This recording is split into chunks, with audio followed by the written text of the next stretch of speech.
যদি আপনার মনে হয় যে দেয়ালে পিঠ ঠেকে গেছে, কেউ কিছু করতে পারছে না আপনার জন্য, আপনি পরিপূর্ণ ইয়াকিনের সাথে, দৃঢ় বিশ্বাসের সাথে এই 4টা আমল নিয়মিত করবেন। এবং আমি বহু মানুষকে পার্সোনালি এটার পরামর্শ দিয়েছি, ওনারা আমল করেছেন, আমল করে উপকৃত হয়েছেন। এরকম বহু মানুষ আছেন, বৃদ্ধ মানুষ, বাবা ক্যান্সারে আক্রান্ত হয়েছেন অনেক দেরিতে, আল্লাহ তাআলা অলৌকিকভাবে সাহায্য করেছেন।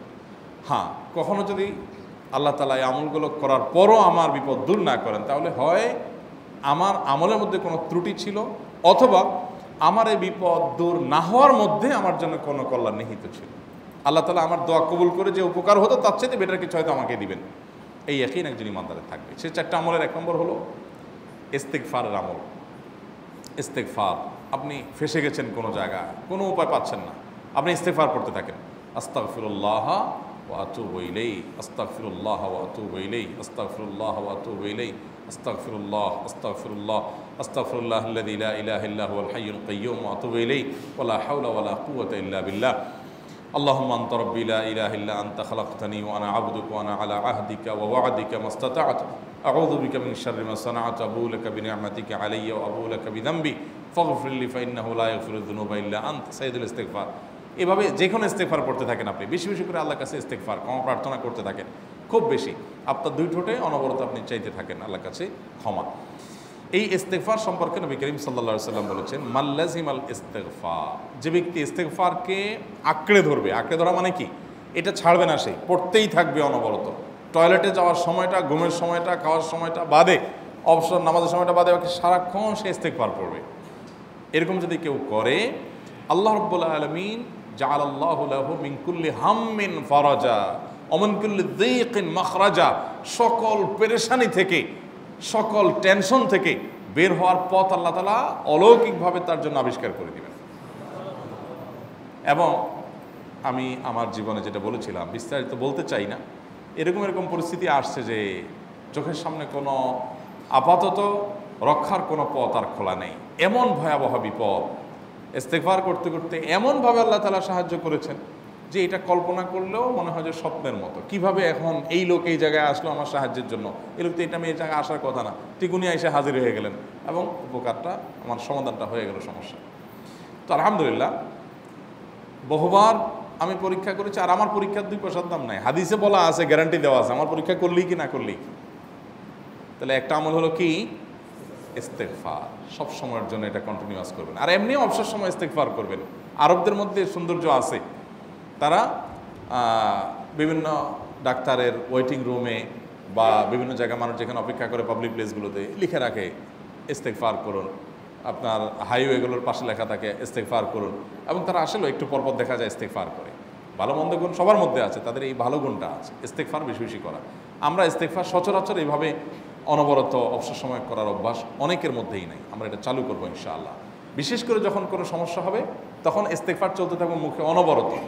ধীরে ধীরে মহব্বতের সাথে নিজেকে, নিজের পাপ অপরাধগুলোর কথা স্মরণ করে আল্লাহর কাছে মাফ চাইতে থাকবো, পেরেশানি দূর হবে ইনশাআল্লাহ। 1 নাম্বার 2, দুরুদ। নবী করিম সাল্লাল্লাহু আলাইহি সাল্লামের প্রতি দুরুদ পাঠ করা, এটা যদি আপনি নিয়মিত করতে থাকেন মহব্বতের সাথে, আল্লাহুম্মা সাল্লি আলা মুহাম্মদ ওয়া আলা আলি মুহাম্মদ কামা সাল্লাইতা আলা ইব্রাহিম ওয়া আলা আলি ইব্রাহিম ইন্নাকা হামিদুম মাজিদ, আল্লাহুম্মা বারিক আলা মুহাম্মদ ওয়া আলা আলি মুহাম্মদ কামা বারাকতা আলা ইব্রাহিম ওয়া আলা আলি ইব্রাহিম ইন্নাকা হামিদুম মাজিদ। আপনি একবার ছোট দুরূদ যদি পড়েন, সাল্লাল্লাহু আলাইহি ওয়াসাল্লাম, সাল্লাল্লাহু আলাইহি ওয়াসাল্লাম, আল্লাহুম্মা সাল্লি আলা মুহাম্মদ ওয়া আলা আলি মুহাম্মদ, শুধু এইটুকু পড়েন। জাযাল্লাহু আন্না মুহাম্মাদাম মা হুয়া আহলু, শুধু এইটুকু পড়েন। আপনি এভাবে যেই কোনো দুরূদ নবী করিম সাল্লাল্লাহু আলাইহি ওয়াসাল্লামের প্রতি যদি পড়েন এবং পড়তে থাকেন অনবরত, ইস্তেগফারের পাশাপাশি দুরূদের ক্ষেত্রে নবী করিম সাল্লাল্লাহু আলাইহি ওয়াসাল্লাম বলেছেন যে এইটা তোমার জন্য যথেষ্ট হয়ে যাবে। তুমি যদি আল্লাহর কাছে আর কোনো দোয়া করতে না পারো, শুধু দুরূদটা পড়ো, তোমার সব পেয়ে যাবে, কিচ্ছু লাগবে না। এক সাহাবী বলছেন, রাসূলুল্লাহ, আমার দোয়ার মধ্যে দুরূদ কত % রাখবো? আমি তো আমার অনেক কিছু আল্লাহর কাছে চাইবো, দুরূদ মানে তো নবীজির জন্য দোয়া, মানে আমার জন্য তো আমি দোয়া করবো, আপনার জন্য দোয়া কত % করবো? 1/3, 1/4, তারপরে হাফ, এবার বিভিন্ন পার্সেন্টেজ বলছিলেন তিনি। নবী করিম সাল্লাল্লাহু আলাইহি ওয়াসাল্লাম বলেছেন যে হ্যাঁ, এর বেশি করতে পারলে আরও ভালো, আরও ভালো। তো ভদ্রলোক এর বেশি, ওই সাহাবী রাদিয়াল্লাহু তাআলা আনহু, তিনি এর বেশি বাড়াতে একটা পর্যায়ে বলছেন যে আমি সব দোয়া আপনার জন্য করি। নবী করিম সাল্লাল্লাহু আলাইহি ওয়াসাল্লাম বলেছেন, তাহলে তোমার আর কোনো দোয়াই করতে হবে না, এর মধ্যে সব দোয়া চলে আসবে। কারণ আপনি যদি বলেন আল্লাহ আপনার নবীর প্রতি আপনি রহমত নাজিল করেন, আপনার নবীর প্রতি আপনি শান্তি নাজিল করেন, আপনি যদি এটা দোয়া করেন, তো আল্লাহকে আল্লাহর নবীর প্রতি আপনি রহমত নাজিল করতে বললে আল্লাহ তাআলা আপনার প্রতি রহমত নাজিল করবেন কি করবেন না? আপনি কাউকে খুশি করতে চান, কার কাছ থেকে কিছু আদায় করতে চান, তার ছেলেটারে যদি হাদিয়া তোহফা দেন, আদর যত্ন করেন, তো বাই ডিফল্ট অটোমেটিকলি ওই লোকের সিম্পেথি আপনার দিকে আসবে কি আসবে না? চোখ বন্ধ করে আসবে। তো আল্লাহর নবীর জন্য যখন আপনি দোয়া করবেন তখন আল্লাহ তাআলা আপনার মধ্যে রহমত নাজিল করবেনই, এটা নবী সাল্লাল্লাহু আলাইহি ওয়াসাল্লামের ওয়াদা। যে কোনো পেরেশানি, তিনি আরো বলেছেন যদি কেউ দুরূদের আমল করে নিয়মিত, আল্লাহ রাব্বুল আলামিন তার সকল পেরেশানির জন্য যথেষ্ট করে দিবেন। এই আমলটাকে সবগুলো দূর করার জন্য যথেষ্ট হয়ে যাবে। এই দুরূদের আমলটা আমি দেখেছি সুবহানাল্লাহ গুলির মতো কাজ করে। আজকের ঘটনা, এক ভদ্রলোক সকালে একটা টেলিভিশন চ্যানেলে, বেসরকারি চ্যানেলে প্রোগ্রাম শেষ করে নামছিলাম লিফটে, তো উপস্থাপক উনি বলছিলেন যে ভাই মানে দুরূদের আমল পড়ে আমি কিছুদিন আগে একটা ইয়াতে মানে এমন একটা অবস্থা যে এইটা থেকে বের হওয়ার কোনো পথ আর নাই, শুরু করলাম দুরূদ অনবরত, এরপরে আল্লাহ তাআলা আমাকে এমনভাবে উদ্ধার করলেন আমি কল্পনা করতে পারিনি। আলহামদুলিল্লাহ এই আমলগুলো করে অনেক ভাইরা আমাকে অভিজ্ঞতা জানাইছে যে আলহামদুলিল্লাহ তাদের অভিজ্ঞতা অলৌকিক। হ্যাঁ, ওই যে বললাম কখনো যদি আল্লাহ তাআলা আপনার দোয়া কবুল না করেন তাহলে হয় আমার ত্রুটি আছে, আর না হলে আমার জন্য আল্লাহ তাআলা এর চেয়ে বেটার কিছু রেখেছেন, আমি সেই ইয়াকিন রাখবো ইনশাআল্লাহ বিইذنিল্লাহ। আর এই দোয়াতে সমাধান হবেই হবে, সে বিশ্বাস থাকতে হবে। নবী করিম সাল্লাল্লাহু আলাইহি ওয়াসাল্লাম বলেছেন, হাদিসে কুদসিতে আল্লাহ বলেছেন আনা ইনদা যান্নি আবদি বি, বান্দা আমার প্রতি যেমন ধারণা করে আমি তেমন আচরণ করি। এখন আপনি যদি চিন্তা করেন করে দেখি হয় কি না, দেখি ট্রাই করি, তাহলে ওই আল্লাহ তাআলা বলবেন ঠিক আছে দেখতে থাক। আপনি যদি ইয়াকিন করেন যে না নবী করিম সাল্লাল্লাহু আলাইহি ওয়াসাল্লাম যে বলেছেন অতএব সেটা হবেই, আর আল্লাহ রাব্বুল আলামিনের কাছে আমি ওইভাবেই চাবো যে আল্লাহ দিবেনই, আমি নিয়েই ছাড়বো, ইনশাআল্লাহ গুলি মিস হতে পারে, আপনার দোয়া মিস হবে না। ওই ইয়াকিন, ওই ঈমান আমার মধ্যে আনতে হবে, চেষ্টা করবো তো ইনশাআল্লাহ। তাহলে দুইটা আমল হলো ইস্তেগফার আর দুরূদ। 3 নম্বর আরেকটা আমল হলো দোয়া ইউনুস। দোয়া ইউনুস, লা ইলাহা ইল্লা আন্ত সুবহানাক ইন্নী কুনতু মিনাজ জালিমিন। বেশি বেশি পড়তে থাকবেন, যখন বিপদে পড়বেন ইস্তেগফার আর দুরূদ পড়বেন সবচেয়ে বেশি, আর মাঝে মধ্যে দোয়া ইউনুস, লা ইলাহা ইল্লা আন্ত সুবহানাকা ইন্নী কুনতু মিনাজ জালিমিন। আল্লাহ সুবহানাহু ওয়া তাআলা কোরআনে কারিমে এই দোয়ার পরে বলেছেন ওয়া কাযালিকা নুনজিল মুমিনিন। এই দোয়া পাঠ করার মাধ্যমে ইউনুস আলাইহিস সালামকে পৃথিবীর ইতিহাসের সবচেয়ে অলৌকিক ঘটনা, সকল সায়েন্স, সকল আপনার বিজ্ঞানের তত্ত্ব সবগুলোকে আপনার সবগুলোর বিপরীতে বা সবগুলোকে আপনার ভুল প্রমাণ করে দিয়ে ওই জায়গাটার জন্য আল্লাহ তাআলা ইউনুস আলাইহিসকে মাছের পেটে ঢোকার পর সেখান থেকে আবার জীবিত রেখে বের করেছেন। অক্সিজেন অভাবে তো সেখানে এমনি মারা যাওয়ার কথা, আরও নানা কারণে মারা যাওয়ার কথা, তাই না? কিন্তু আল্লাহ তাআলা তাকে রক্ষা করেছেন, কারণ উনি ওই বিপদে পড়ার পর থেকে এইটা পড়তেছিলেন, লা ইলাহা ইল্লা আনতা সুবহানাকা ইন্নী কুনতু মিনাজ জালিমিন।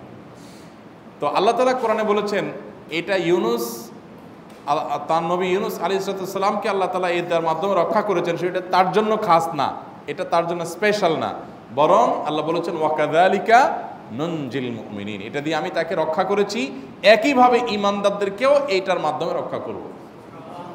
এটা বড় অস্ত্র পেয়ে গেলাম। দোয়া ইউনুস বেশি বেশি পড়বো ইনশাআল্লাহ, লা ইলাহা ইল্লা আনতা সুবহানাকা ইন্নী। আমার দেশে আবার দেখা যায় বিপদ হয়ে গেলে তখন হুজুর ভাড়া করে যে ভাই আপনারা সবাই মিলে এটা 1 লাখ বার পড়ে দেন, 1.25 লাখ বার পড়ে দেন, টাকা দিব আপনারা পড়ে দেন। আপনারটা আপনি পড়বেন ভাই, হুজুরদের কাছে দোয়া চান সমস্যা নাই, আর হুজুরদেরকে খাটায়া টাকা দিবেন কেন, এমনি টাকা দিবেন না দিয়া। আর এই দোয়া নিজে নিজে করতে থাকবেন। ইউনুস আলাইহিস সালাম ওই সময় কি লোক ঠিক করছিলেন যে ভাই আপনারা সবাই দোয়া ইউনুস পড়েন, আমি গেলাম, আমি মাছের পেটে গেলাম, আপনারা বসেন সবাই দোয়া ইউনুস পড়া ধরেন, করছেন উনি, ওনারটা উনি করছেন, তো আপনারটা আপনি শুরু করবেন দোয়া ইউনুস না। 4 নম্বর আমল হলো ইয়া যাল জালালি ওয়াল ইকরাম, এটা বিশেষ করে পাঠ করবেন। নবী করিম সাল্লাল্লাহু আলাইহি ওয়াসাল্লাম বলেছেন আলিজু বিয়া যাল জালালি ওয়াল ইকরাম, ইয়া যাল জালালি ওয়াল ইকরাম এইটাকে তোমরা আঁকড়ে ধরবে। ইয়া যাল জালালি ওয়াল ইকরামের মানে কি? এটা আল্লাহকে ডাকা, আর কিছু না, এবং হাদিসে বর্ণিত দোয়া, এটা মাসনুন দোয়া। ইয়া যাল জালালি ওয়াল ইকরাম মানে হে মহা ক্ষমতার অধিকারী, প্রতাপশালী এবং সম্মানের মালিক, এটা বলার মানে হলো আল্লাহর কাছে নিবেদন করা, যেহেতু আপনার প্রতাপ আছে, আপনার জালাল আছে, আপনার বড়ত্ব আছে, হে বড়ত্বের অধিকারী এবং হে সম্মানের অধিকারী, আপনার যেহেতু আল্লাহ তাআলা এটা, আপনার যদি এটা আছে, অতএব হে আল্লাহ আপনি আমাকে এটা দান করুন, আপনার সেখান থেকে আমার প্রতি রহম করুন, আপনার সেখান থেকে আমাকে, আপনার বড়ত্ব থেকে আমাকে আপনি হেফাজত করুন, আপনার একরাম থেকে আমাকে আপনি, তা দিয়ে আপনি আমাকে রহম করুন। তো সেই দোয়া আল্লাহ তাআলার কাছে নিবেদন করতে পারি, ইয়া যাল জালালি ওয়াল ইকরাম। এর পাশাপাশি তাহাজ্জুদের নামাজ এবং যে কোনো নফল নামাজ, কারণ নবী সাল্লাল্লাহু আলাইহি সাল্লাম ইজা হাজাবাহু আমরুন সাল্লা, নবীজি সাল্লাল্লাহু আলাইহি সাল্লামের কোনো পেরেশানি শুরু হলে আগে ওযু করে 2 রাকাত নামাজ পড়তেন, ওযু করে 2 রাকাত নামাজ পড়তেন। আমাদের যখন পেটে ব্যথা শুরু হয় আগে কার কথা মনে পড়ে? ডাক্তারের কথা মনে পড়ে। যখন গায়ে জ্বর আসে সবার আগে মনে পড়ে কিসের কথা? নাপা, নাপা, ঠিক না? জ্বর আসছে গায়ে, সবার আগে আমরা কি চিন্তা করি? নাপা। নাপা আপনি চিন্তা করেন, খান, নিষেধ না তো, ওষুধ গ্রহণ করা সুন্নত, নবী সাল্লাল্লাহু আলাইহি সাল্লাম নির্দেশ করেছেন ওষুধ সেবন করতে, আপনি করেন, ভালো কথা। কিন্তু ইমানদার সব কিছুর আগে ব্যথা আসছে, তাহলে ব্যথার জন্য একটা ওষুধ দোয়া শিখেছেন, দোয়াটা আগে করবে, পাশাপাশি ওইটা করবে, এলো ইমানদারের কাজ। আমরা আজকাল ইমান থেকে অনেক দূরে সরে গেছি। আল্লাহ আমাদের সেই ইয়াকিন দান করুন। তাহাজ্জুদের সময় দোয়া, অনেক বেশি দোয়া কবুল হয়। তাহলে 4টা আমল ইনশাআল্লাহ আপনাকে এই ভয়াবহ বিপদ থেকে উদ্ধার করার জন্য সাহায্য করবে ইনশাআল্লাহ। সে ইয়াকিন নিয়ে করবেন। সেই সাথে as-সাদাকা তারদুল বালা, দান সদকা করা, অন্যান্য যে আমলগুলো আছে টুকটাক সেগুলোর সাথে সাথে চালানো। বাকি এই 4টাকে বেসিক্যালি একটু জোরালোভাবে করতে থাকা। আস-সুন্নাহ ফাউন্ডেশন, উম্মার স্বার্থে সুন্নাহর সাথে।